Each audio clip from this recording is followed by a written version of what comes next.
Horror कहानियां TV. शब्द।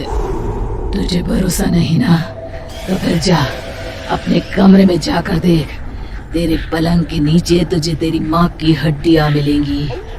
प्रभात दौड़कर अपने कमरे में जाता है और अपने पलंग के नीचे देखता है।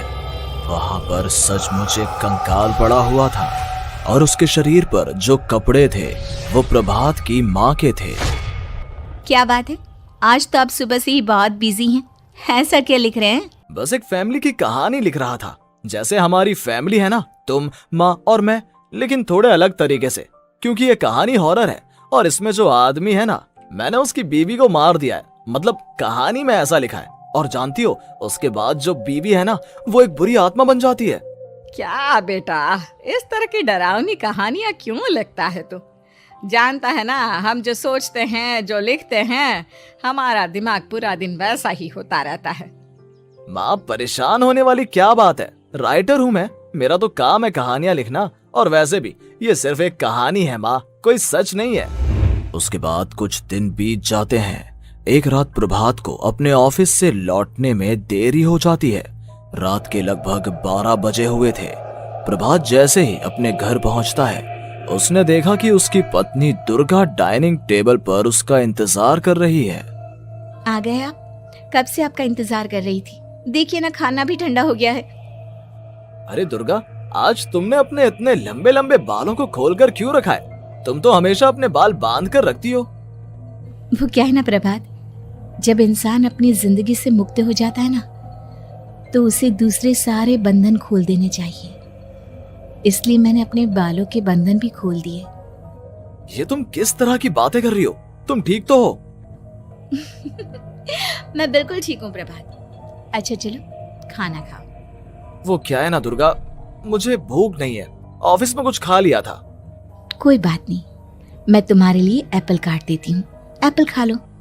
नहीं दुर्गा, मुझे नहीं खाना है, मेरा मन नहीं है यार।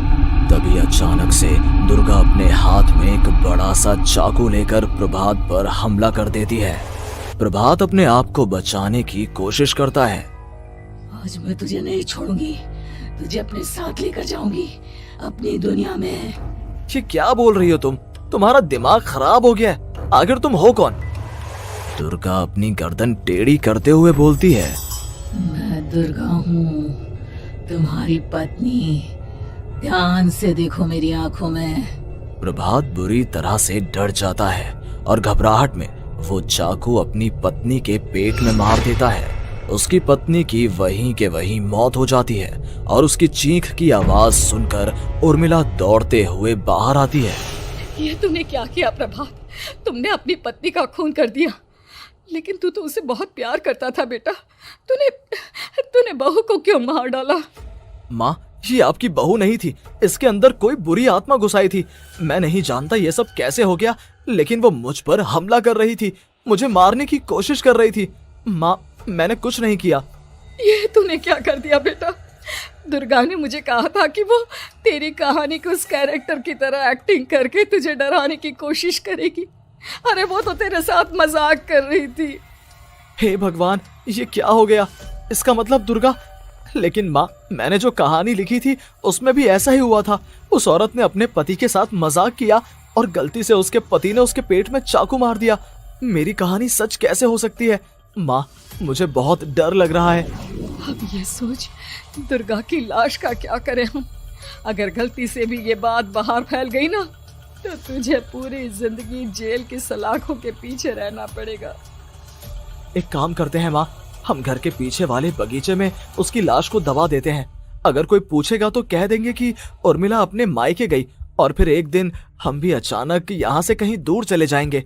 कोई नहीं आएगा हमें पूछने, कोई नहीं आएगा माँ, बाद में जो होगा हम देख लेंगे।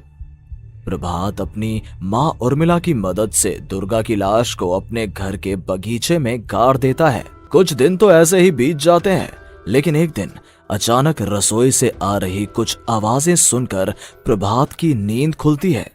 प्रभात ने देखा कि वहां पर एक लंबे बालों वाली औरत दूसरी तरफ चेहरा करके खड़ी हुई थी। कौन है? कौन है वहां पर? अरे कौन हो तुम? मैं दुर्गा हूँ प्रभात। क्या हुआ? मुझसे इस तरह के सवाल क्यों कर रहे हो तुम?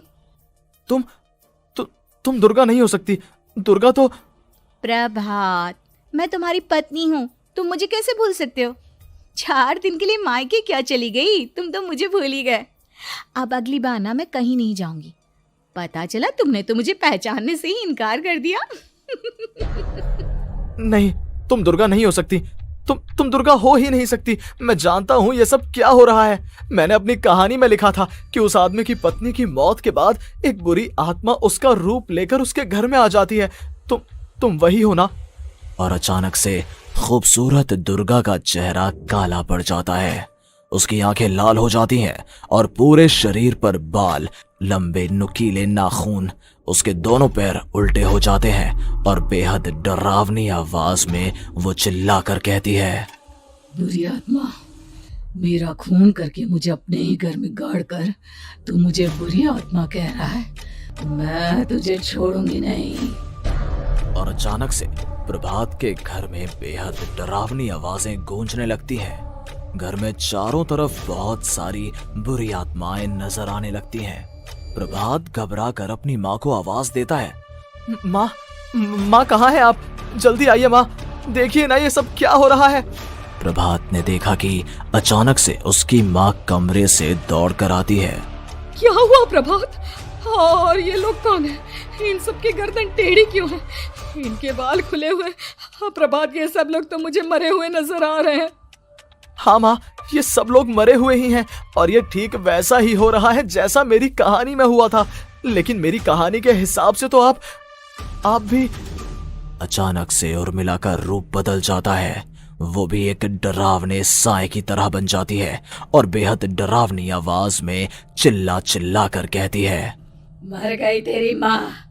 जानता है, कल रात जब तू सो रहा था ना, तो मैंने उसके शरीर का सारा खून पी लिया। अब बस हड्डियां बची है उसके शरीर में। नहीं, ऐसा नहीं हो सकता। ऐसा बिल्कुल नहीं हो सकता। मेरी माँ नहीं मर सकती। तुझे भरोसा नहीं ना? तो फिर जा, अपने कमरे में जाकर देख। तेरे पलंग के नीचे तुझे तेरी माँ की हड्डियां मिलेंगी। प्रभात दौड़कर अपने कमरे में जाता है और अपने पलंग के नीचे देखता है। वहां पर सचमुच एक कंकाल पड़ा हुआ था और उसके शरीर पर जो कपड़े थे वो प्रभात की माँ के थे। माँ, अब मुझे कुछ करना पड़ेगा। लेकिन मेरी कहानी में लिखा था कि माँ की मौत मेरे हाथों से होगी, पर माँ तो पहले ही मर चुकी है और वो बुरी आत्मा मुझे भी मार देगी। नहीं नहीं, इससे पहले कि वो मुझे कुछ करे, मुझे उसका काम खत्म करना होगा।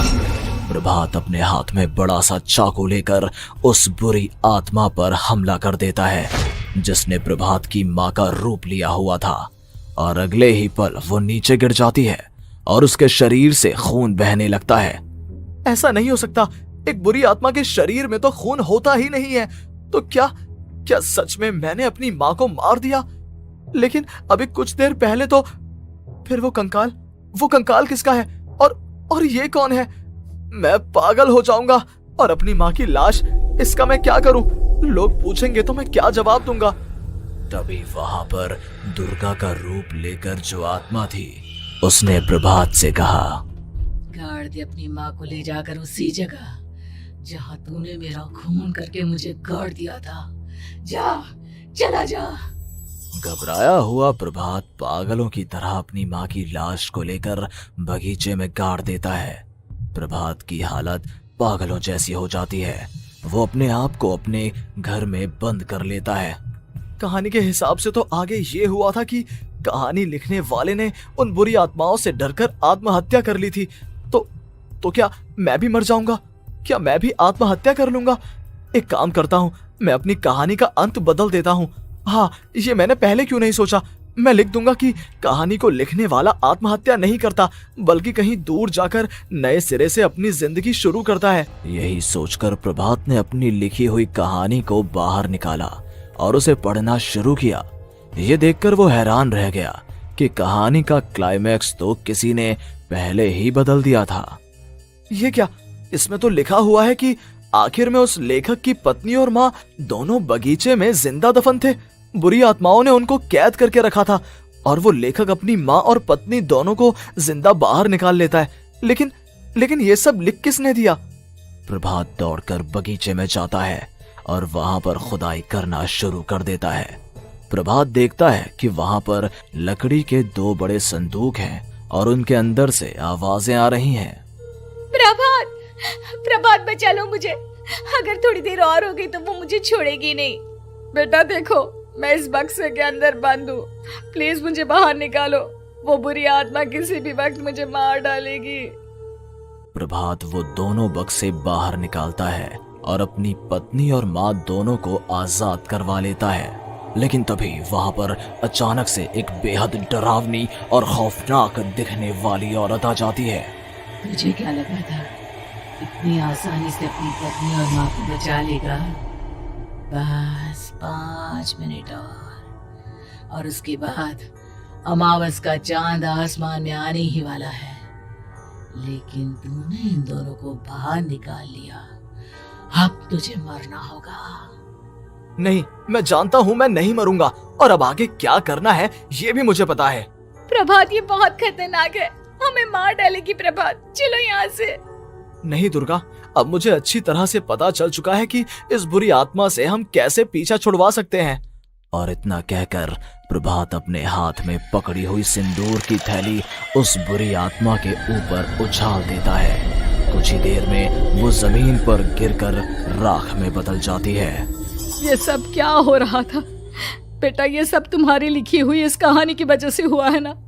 नहीं माँ, पहले मुझे भी ऐसा ही लगा, लेकिन बाद में पता चला कि बरसों पहले हमारे इस बगीचे की जमीन के अंदर किसी को जिंदा गाड़ दिया गया था और बस उसी औरत की आत्मा हमें परेशान कर रही थी। उसी ने मेरे शब्दों में जान डालकर उस कहानी को जिंदा कर दिया था। मुझे माफ कर दो प्रभात, मैंने आपकी कहानी के साथ छेड़छाड़ की थी और उसे बदल दिया था। माफी मांगने की जरूरत नहीं है दुर्गा, तुम्हारे उस बदलाव की वजह से ही आज हम सब जिंदा हैं, क्योंकि आखिर में कहानी में वो हुआ जो तुमने लिखा था।